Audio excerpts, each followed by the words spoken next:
A sales conversation should look very much like this. It should be a 70-30 game. You should be spending 30% of your time talking and 70% of your time listening. And that is how you position yourself as a specialist.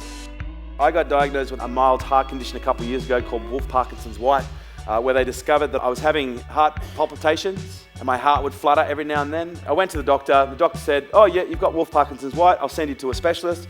I went in, I sat down, the first thing he said, he goes, I've just been looking through your charts.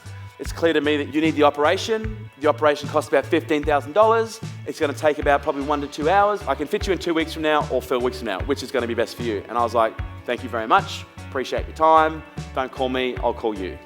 And I left.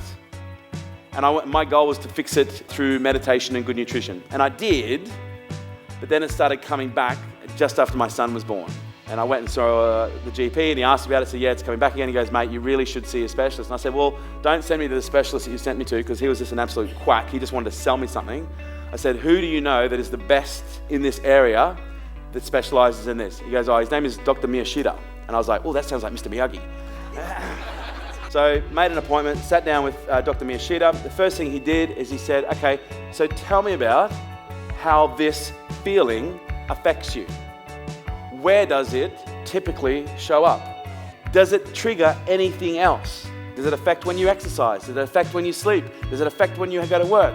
And he asked me, he spent about 45 minutes asking me question after question after. By the 15-minute mark, I'm like, I'm sold. Because he was extracting information for me to recognize how it was actually affecting me. And all of a sudden I started going, wow, this is actually showing up in more areas than I thought. And he said to me, listen, the reality is you don't need the surgery, but here are the consequences and the probability of those consequences if you don't get the surgery.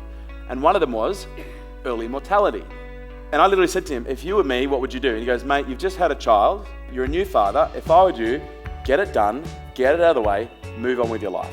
That's what I would do. And I was like, I'm sold. I didn't even ask him how much he charged. I just said to him, when can you fit me in? Now, I don't care if you're selling homewares or software applications, cars or houses. I want you to learn how to become a specialist. And a specialist is someone who knows how to ask really good questions that provide really good data.